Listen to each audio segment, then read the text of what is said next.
Last time I wrapped up the floor replacement of this rusty Ohio cab. Now it is ready to be lifted off of the rusty Ohio frame and transported onto its new frame from Oklahoma. However, there is a cab on this frame that I don't need, but it is in decent shape in some areas. So today, I'm going to disassemble this cab. Aside from the completely rotted floors and damage on the passenger side, this cab is in pretty good shape. So I'm preserving every piece that I can to save for the Ohio 1980 cab or any of the rusty first-gen pickup projects I may purchase down the road. The first piece I'm removing is the front support because these always rust here in Ohio, and this one is really nice coming from the Southwest. The goal here is to avoid any cutting and keep this piece intact by drilling out all the spot welds. Spot welds are the only thing used to assemble this part from the factory.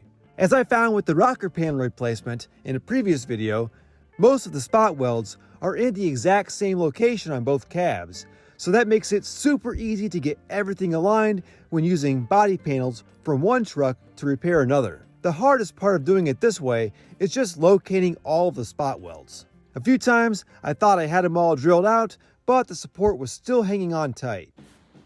Okay, I think this is actually the last one. Oh, there it goes, I just broke it.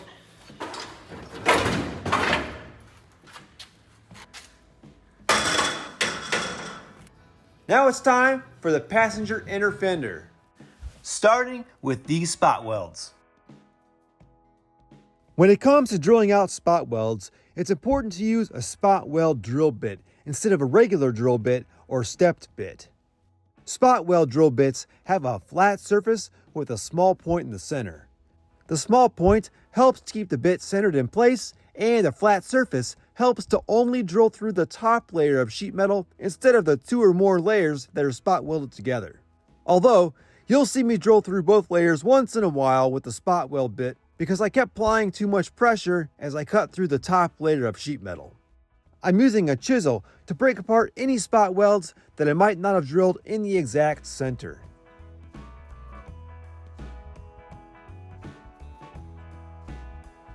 And eventually I gave up and got the cutting wheel because there was a cluster of spot welds in this area and I couldn't get to them all with the drill bit.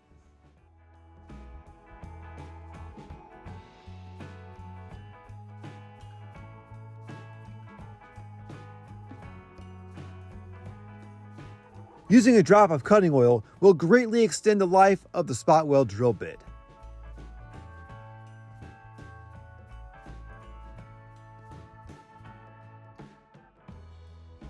I already went over and marked each spot weld with a marker, but as we'll see, there was one I missed.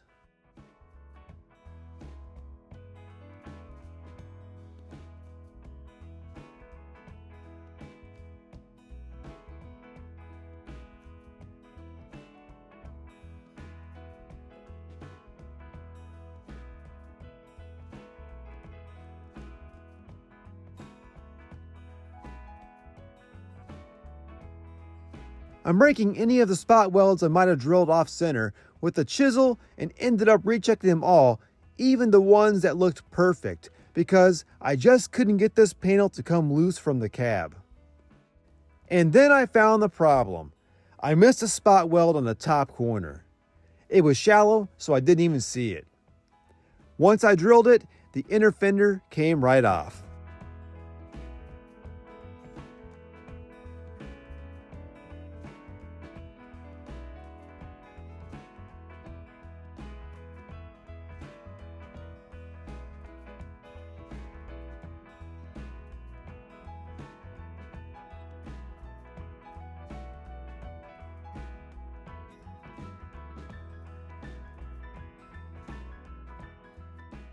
The front clip is completely removed. She's starting to look like an old hot rod. Next thing to do is cut out this rocker panel.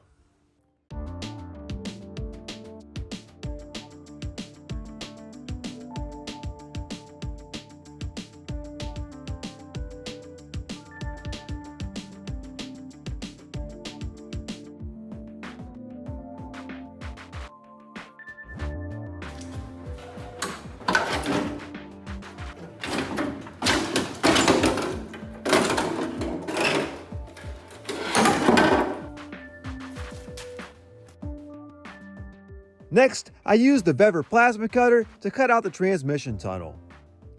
The opening for this 5-speed transmission is different than the hole for the automatic shifter that the Blue Ohio cab has. So I'm keeping this section just in case I need it, because I'm planning on using the 5-speed manual in this truck instead of the automatic in the Ohio truck. Then I tried using the plasma cutter to cut the rest of the rusty floors, but they were so thin and the thickness was inconsistent. So it was just easier to use the Sawzall.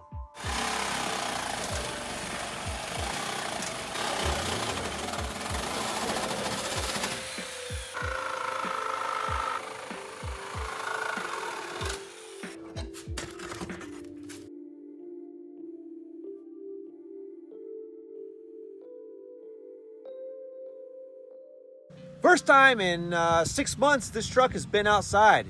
With those rotted floors removed, I can finally get a better look at the frame and whatever this stuff is all over it. I guess that's years of grime mixed with that Western Oklahoma dirt. I've never seen anything like it. Carrier bearing looks done. Yep, that's some red dirt they have down there. I think I'll have to get the pressure washer out to get this gunk off. Once again, huge thank you to Michael Burbank for giving me this truck. I just had to pay to have it shipped to Ohio. Look at that Southern frame. The control arm isn't even crusty.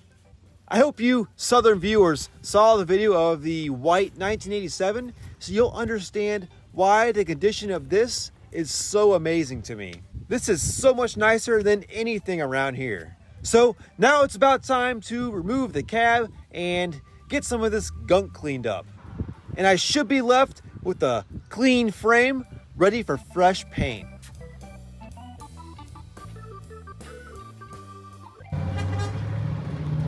Off to a good home.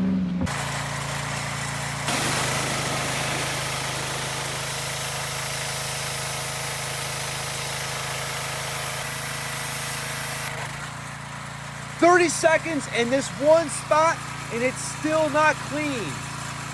Time for the red tip. This thing will cut through wood."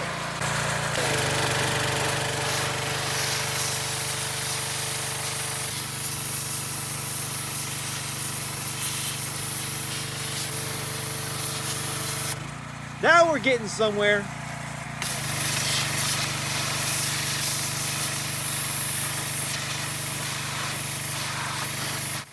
Look at that rust-free torsion bar hardware.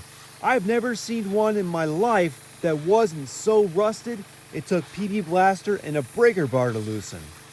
I soaked the grime with gasoline to see if it would break loose any easier. And as you see, it did soften it up a little bit.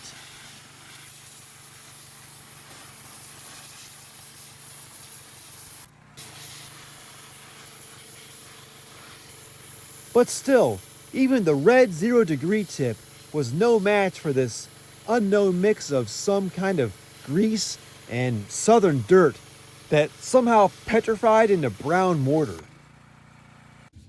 Plan B.